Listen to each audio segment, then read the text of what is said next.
Do you guys disclose your kinky interests to your healthcare provider? Let me know in the comments section. Today, we're talking all about BDSM and healthcare.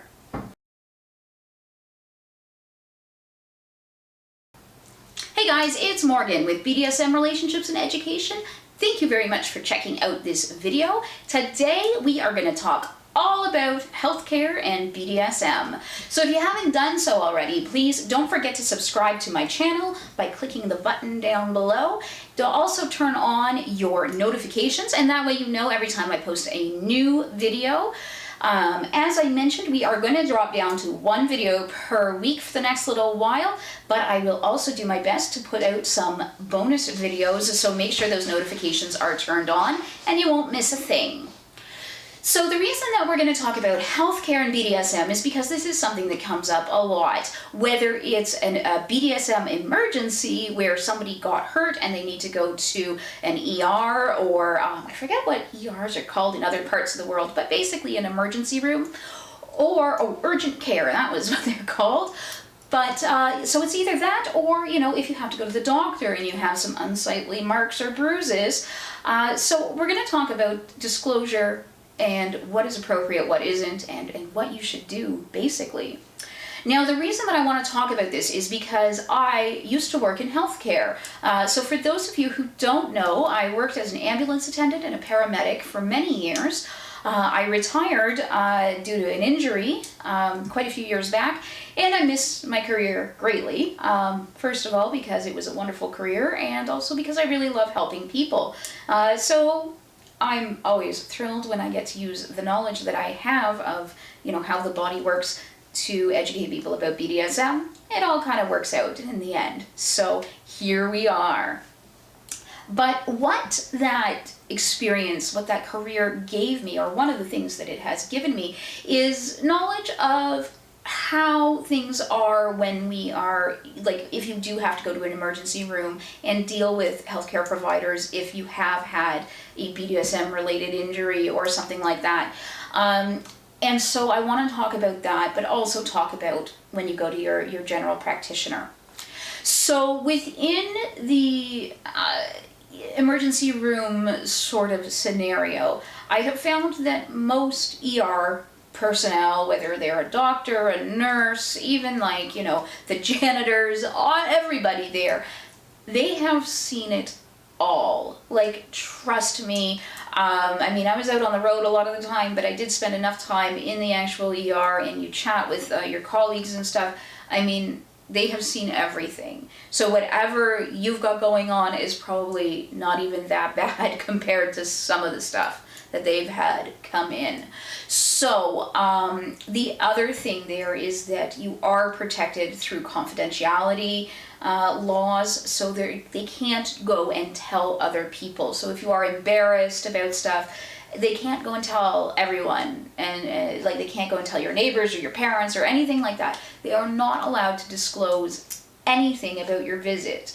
And that is a pretty universal rule. I'm not aware of pretty much anywhere other than perhaps a few very, the exceptional countries where they wouldn't have those types of rules. If you are unsure in your own country, I would definitely look into that, but generally you are going to have confidentiality rules that are very strict. People can lose their jobs if they start gossiping about you. So when you arrive, if you are in these kind of situations, it's up to you whether you disclose or not, but a lot of the time, how you got the injury is really important to diagnosing what's wrong. So if you just kind of have an issue where it's not really obvious, if you go and you break your arm, it really doesn't matter how you broke your arm, they know how to fix it. But if you have something where it's a little unsure, then what we call the mechanism of injury, so how it happened, is really important to know. So you can either tell them the truth, which is something that I encourage if it is safe to do so, or you can try to figure out something which is similar that could cause the same type of injury. So if it was an impact injury, just have impact, describe impact of some sort. The other thing is that it's usually a good idea to kind of be upfront about your BDSM interests in these kind of situations. If you are going to say, well, you know, I got injured because I got hit by my partner, then they're going to think automatically that you're being abused. So it's important to say it was consensual, we are in a BDSM style relationship or whatever. I mean, pretty much everybody knows what BDSM is nowadays because of, you know, the books and films of 50 Shades. They kind of at least give everybody a general idea of what it is we're into. So if it's possible, just let them know. Chances are they're going to want to talk to the injured person alone to make sure that they are not in an abusive situation and that they're not, you know, being coerced into saying that it was consensual. I will relay parts of a story where I had a problem. My partner got injured. It was, you know, one of those things where, you know, accidents happen. It was very unfortunate. Kind of thing that couldn't have really been prevented, unfortunately, but we ended up having to go to an ER, you know, because he was injured. And, you know, despite the fact that we walked in and he's literally twice my size, you know, the doctor still pulled him aside to make sure that he was not in an abusive situation, which I thought was wonderful because I think that, you know, when you have men and women, there is an assumption that abuse only goes one way. We tend to ignore that men can be abused by women as well. So I was very happy to see that they did pull him aside and make sure that, you know, I wasn't abusing him. So, but that was the only thing that happened. You know, they wanted to make sure of that, and then they just continued on and they treated us both well. We did catch them giggling a little bit. That's to be expected. So I don't want to say anything more about that particular thing because I want to preserve the privacy of my former partner. But, you know, it wasn't as awful as you would think, other than the fact that, you know, he was injured. So having said that, there are obviously some places where it's not going to be safe to disclose your interest in BDSM. There are some countries around the world where, I mean, like, homosexuality is still illegal, so you really don't want to be disclosing BDSM interests. In fact, there are parts of even countries where it's not illegal. So, like, I know there's definitely parts of the USA, there's probably parts of Canada as well, where, you know, disclosing your interest in BDSM may not be safe, or it may not be comfortable in any way, where it may change the quality of care that you get. It shouldn't ever change the quality of care that you get. But, you know, we don't live in that ideal, perfect world, and sometimes people are judgmental. So I'm going to leave it to you guys. I'm going to say use your best judgment. Do what feels safe and what feels comfortable. But, you know, I would encourage, in situations where it is safe and you do feel that it won't affect your care, that you really should disclose. And honestly, the bottom line is if it will affect your doctor's ability to diagnose a problem, or if you think that it will affect your care in any way, it is really best to disclose, you know, because doctors need to know these things. So if you are going in with, for instance, you know, a urinary tract infection that you got from sounding, you should disclose how it happened, because that will help them, you know, get to the bottom of things much quicker. It'll make it easier on you, it'll make it easier on everybody, and that is just a quick example of a common problem that can happen. So the other thing is when you are talking to your general practitioner. Now, again, I think that it's a good idea to disclose your interests in BDSM because they could, you know, if they are doing exams or anything like that, they could see marks. Now, honestly, I don't think that it's a good idea to play really heavy before, you know, your annual physical. These things are usually booked months in advance. You know it's coming up. Just don't play play hard for a week leading up to it. If you know you have to go for a prostate exam, you know, don't have rough anal sex right before, because if the doctor, you know, begins to do the exam and notices that you have marks or bruising or tearing or anything like that, they're going to ask. They're going to be concerned that you may have been raped or anything like that. So, you know, to save yourself that trouble, just try not to play rough right before you have those types of exams.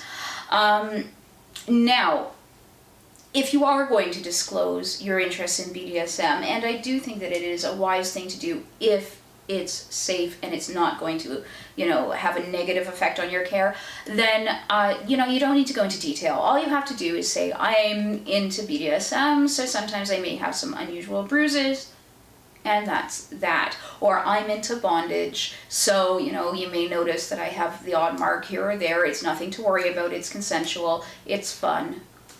And leave it at that. You don't need to go into detail. You don't need to draw your doctor into your kink. In fact, I know there are people out there, I read comments from them on the internet where they want to include their doctor in their kink in a non-consensual way. Do not do that. So don't show up and expect that your doctor is going to play kink with you. That is not what they're there for, and it's totally inappropriate, and they will dismiss you as a patient, as they should. So again, just, be honest, be upfront, be cool about it, don't get into too much detail.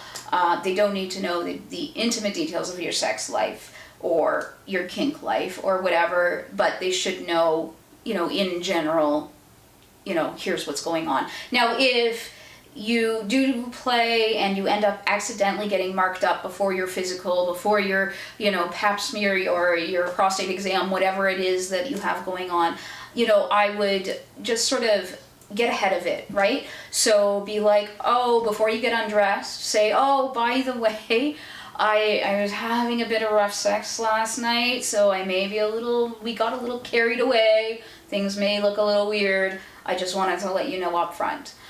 Because if you do that, then they're going to sort of, be a little more okay with it rather than just seeing like bruises or tearing or whatever and be like, oh my God, are you okay? Have you been abused or whatever? They're not going to necessarily jump to that conclusion. Do be aware that there are some jurisdictions with mandatory reporting. So if there is any suspicion of abuse, they need to report it. So this is why I really encourage people not to play rough right before they have these kind of more intimate exams, because you never know if your doctor is not going to believe you that you're into BDSM, and they will report, and then you have, potential problems to deal with and people to talk to, and it's going to be a way more embarrassing scenario.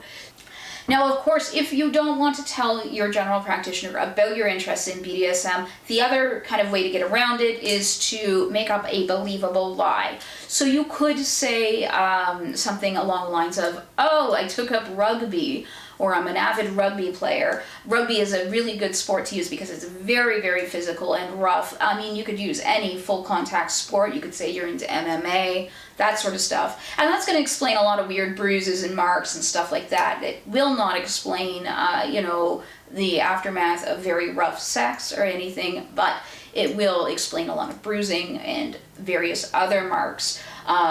So yeah, rugby, MMA is a good excuse if it's a believable excuse. That's the thing you got to keep in mind. So I'm not exactly going to go to my doctor and be like, yeah, I've decided to take up MMA, from the wheelchair.